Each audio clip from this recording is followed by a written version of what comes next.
मैंने तो कोई गलत काम नहीं किया। मैं रोज प्रार्थना करती हूँ। मैं रोज प्रार्थना करता हूँ। मैं नियमित रूप से सूर्यदेव को जल चढ़ाता हूँ। मैंने वो साधना भी कर ली जो आपने बताई, लेकिन मुझे कोई लाभ नहीं हो रहा है। इस प्रकार के सैकड़ों लोग मुझसे व्हाट्सएप के माध्यम से प्रश्न किया करते हैं। वो बताते हैं कि मैंने तो किसी का बुरा नहीं किया, ना मैंने बुरा चाहा, फिर भी मेरे साथ बुरा क्यों हो रहा है। मैं ऐसा क्या करूं कि ये मेरे संग जो बुरा हो रहा है ये होना बंद हो जाए। अभी 1.5 साल पहले एक महिला का फोन आया। वृद्धा महिला थी, 60 वर्ष से ऊपर की उसकी अवस्था थी, और उसकी शिकायत ये थी कि उसकी बहू उसको पीटती है। बेटा जब घर पर नहीं होता तो उसकी पिटाई कर देती है। बहू कमाने नहीं जाती, बेटे की कमाई से ही घर चलता है। बेटा अच्छे पद पर कार्यरत है, लेकिन अब बेटा घर देखे या अपना कार्य देखे, बेटे की अनुपस्थिति में बहू सास को ही पीट देती है। क्या करूं? प्रश्न उनका भी यही था कि मैं क्या करूं। हमने तो किसी का बुरा नहीं चाहा। हमने तो बेटे की इच्छा से, बेटे ने जहां कहा हमने विवाह कर दिया। हमने तो बेटे से कोई चाहत नहीं रखी। जो सुबह शाम हमको रोटी मिल जाती है, जो हमको भोजन मिल जाता है, वो हम कर लेते हैं। बेटे के लालन पालन में भी हमने कोई कमी नहीं रखी। हमने कोई दहेज भी नहीं मांगा, लेकिन फिर भी आज हम सुखी नहीं हैं। क्या कारण? भगवान के अंदर हमारी असीम श्रद्धा है। नियमित रूप से हम आराधना करते हैं, नियमित रूप से हम पूजा करते हैं, दान पुण्य भी करते हैं। बेटा भी कमा रहा है, मेरे पति की भी पेंशन आ रही है, फिर भी मेरी बहू गाय बगाए कभी भी मेरी पिटाई कर देती है। मैं लोक लाज के डर से कुछ कर नहीं पा रही हूं। आप बताएं मैं क्या करूं? ऐसा कोई उपाय निकालिए, ऐसा कोई उपाय बताइए। ऐसे और भी सैकड़ों लोग हैं जो कहते हैं कि हमने अपने दोस्त की हेल्प करी थी, हमने अपनी गारंटी लगाकर उसको पैसे दे दिए, आज वो हमें पैसे नहीं लौटा रहा है, आज वो हमको पैसे नहीं दे रहा है, हमारा फोन भी नहीं उठाता। किसी ने, पार्टनर ने ऐसा कर रखा है, किसी दोस्त ने कर रखा है, किसी भाई ने कर रखा है, किसी बहन ने कर रखा है। तमाम ऐसे लोग हैं जो सिर्फ शरीफों को ही नुकसान पहुंचा रहे हैं। और एक शरीफ आदमी कह रहा है कि भाई हमने तो किसी का बुरा नहीं किया, हमारे साथ बुरा क्यों हो रहा है, जबकि हमने सुना है कि कर भला तो हो भला। आज इसी संशय का निवारण मैं आपको इस वीडियो में करने जा रहा हूं। आप इस वीडियो को पूरा देखिएगा।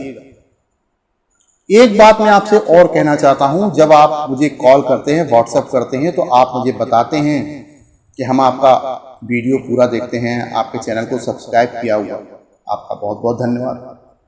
आपका मैं आभार व्यक्त करता हूं इस बात के लिए। मैं आपसे सहयोग मांगता हूं कि आप मेरे इस वीडियो को ज्यादा से ज्यादा शेयर करें ताकि जन जागृति आ सके, क्योंकि बहुत सारे लोग बिना दिशा निर्देशन के, शक्तिशाली होने के बावजूद पतन के शिकार हो जाते हैं अपने थोड़े से निर्णय के कारण, या कहिए अनिर्णय के कारण।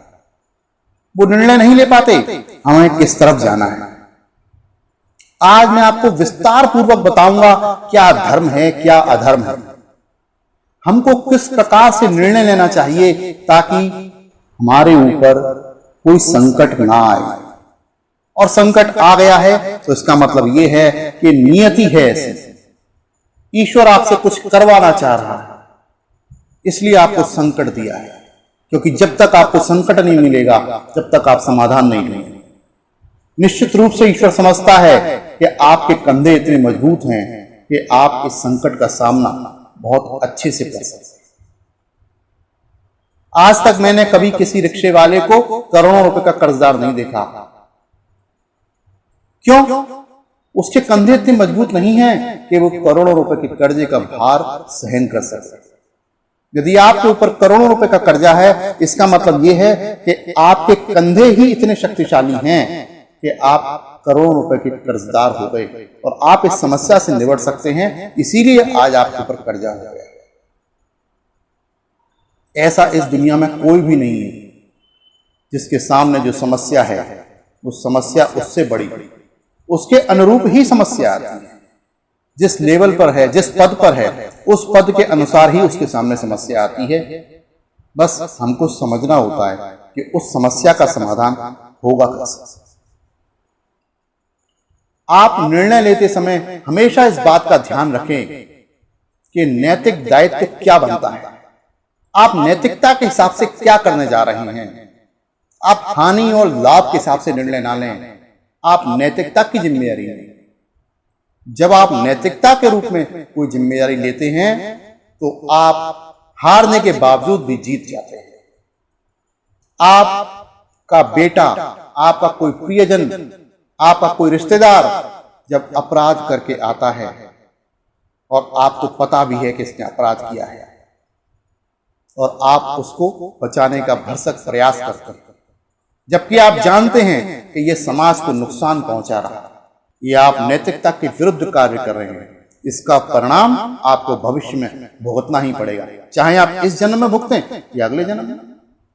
यह निश्चित है कि जब आप समाज को नुकसान पहुंचाने वाली गतिविधियों में सहायक होंगे तो चाहे आप कर्ण ही क्यों ना हो, आपका पतन होना निश्चित है। चाहे आप भीष्म पितामह ही क्यों ना हो, आपका पतन होना निश्चित है। चाहे आप गुरु द्रोणाचार्य ही क्यों ना हो, आपका पतन होना निश्चित है। हमेशा ध्यान रखिए, ये सृष्टि हमारी और आपकी नहीं है।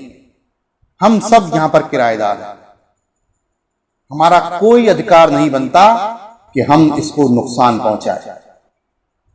हम सहयोग देने के लिए आए हैं यहां पर, हम समाज का निर्माण करने के लिए आए हैं। और जिस दिन हम ये निश्चय कर देते हैं कि हम समाज को नुकसान पहुंचाएंगे अपने हित के लिए, उस दिन से आपके पतन का रास्ता खुल जाता है और आपका पतन होना निश्चित है। एक महिला, कभी लड़की हुआ करती थी, आज से 25-27 साल पहले की बात है, हमारे पिताजी के जजमान थे।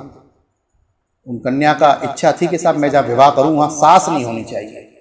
ठीक है जी, ढूंढा गया ऐसा वर, बिल्कुल सास नहीं थी साहब, सास गुजर चुकी थी, ससुर साहब थे। उन्होंने विवाह कर दिया लड़के से।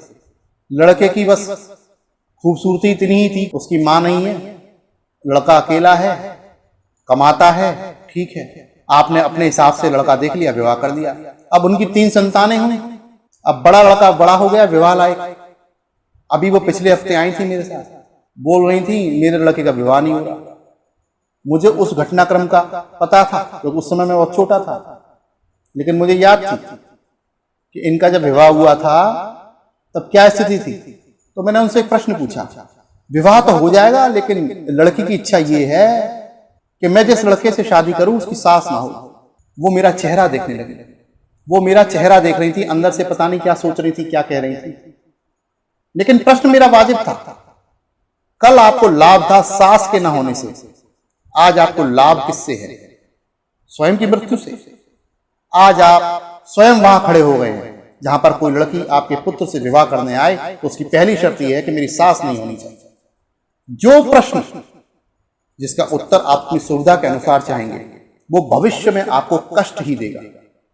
ये बात आप निश्चित समझ लें। आपने जिस लड़की से शादी की, यदि आप उस लड़की के मान सम्मान की रक्षा नहीं करते, यदि आप उस लड़की के मायके वालों का मान सम्मान नहीं रखते, निश्चित रूप से आप कष्ट में रहेंगे। हो सकता है आज आप बहुत पावरफुल हो सकता है आज आपके सितारे आसमान में हो सकता है आज आप बहुत ताकतवर हो और आपका कोई नुकसान नहीं कर सकता हो, लेकिन भविष्य ईश्वर के हाथ में है और आपको ऐसी पटक देगा कि आप सोच नहीं पाएंगे कि आपके साथ ऐसे हो क्यों। मैं बहुत सारी महिलाओं को भी देखता हूं, नैतिकता की सारी हदें पार कर जाती हैं, जब उनके हाथ में सत्ता आती है तो कोई मौका नहीं छोड़ती नुकसान पहुंचाने का। मैं आपसे बताना चाहता हूं, ऐसा मत करिए, बहुत पछताएंगे। चाहे आप महिला हो या पुरुष हो, नैतिकता का बोध आपको हमेशा होना चाहिए, क्योंकि आज आप जिस पद पर खड़े हैं कल वो पद किसी और के पास पहुंच जाएगा और वो पद आपसे सवाल पूछेगा, निश्चित रूप से पूछेगा। अपना नुकसान मत होने दीजिए, लेकिन सामने वाले का भी नुकसान मत करिए। सिचुएशन ऐसी बनाइए कि आपकी भी जीत हो और उसकी भी जीत हो। अपना घर परिवार बिगाड़ने से कोई लाभ नहीं है, अपना समाज बिगाड़ने से कोई लाभ नहीं है। थोड़ा धैर्य से निर्णय लें, आप सफल होंगे।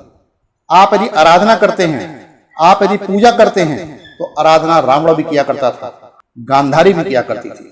गांधारी के 100 पुत्रों का वध हो गया और गांधारी आपसे श्रेष्ठ आराधना किया करती थी, भोलेनाथ की परम भक्त थी। आप देखिए, जब इतने शक्तिशाली लोग आराधना के दम पर नहीं बच पा रहे हैं, तो आपकी और मेरी तो बिसात ही क्या है। आप साधना करिए, आप आराधना करिए, नियमित रूप से करिए, लेकिन अपने कर्म को भी देखिए। मान लीजिए आपने कोई साधना करी है किसी बाण को प्राप्त करने की, अब आपको उस बाण को चलाना तो सीखना पड़ेगा ना, वो बाण स्वयं थोड़ी चल जाएगा। आपने कोई सिद्धि प्राप्त की है, उस सिद्धि का प्रयोग कैसे करना है, यह भी आपको सीखना पड़ेगा। हम सोचते हैं कि हम सुबह उठ गए, बस अब हमारा दिन सही हो जाएगा। हमने सोच लिया कि हमने सूर्यदेव को जल चढ़ा दिया, बस अब हमारा सब कुछ ठीक हो जाएगा। एक तरफ तो हम सूर्यदेव को जल चढ़ा रहे हैं, दूसरी तरफ हम अपने पिता का ही अपमान कर रहे हैं, तीसरी तरफ हम समाज में ही भद्दे भद्दे वाणी से वचन बोल रहे हैं। तो क्या हमारा समाज में मान सम्मान बढ़ेगा? हम काम नियमित रूप से अपराध के करते हैं और सूर्यदेव को जल भी चढ़ा रहे हैं। बताइए, क्या आपको मान सम्मान की कभी प्राप्ति होगी? कभी नहीं, कभी नहीं होगी, आप कितनी भी आराधना कर लीजिए। इस बात का आप हमेशा ध्यान रखिए कि यदि आपको जीवन में कामयाब होना है, आराधना बहुत आवश्यक है, लेकिन नैतिक जिम्मेदारी भी बहुत आवश्यक है। जिस दिन आप नैतिकता के साथ निर्णय लेना प्रारंभ कर देंगे, उस दिन आप जीवन में चारों दिशाओं से विजय प्राप्त करने लग जाएंगे। ये बात निश्चित है। बहुत सारे परिवार मैंने बिखरते हुए देखे हैं, इसलिए मेरे वचनों को डायरी में लिख लीजिएगा, इस वीडियो को सेव कर लीजिएगा। कभी अहंकार मत आने दीजिएगा अपने अंदर, नहीं तो वहां पहुंच जाएंगे जहां से कभी लौट कर नहीं आया जाता। इस बात को हमेशा स्मरण रखें। इस वीडियो को ज्यादा से ज्यादा शेयर करें, ऐसा मेरा आपसे अनुरोध है। नमस्कार।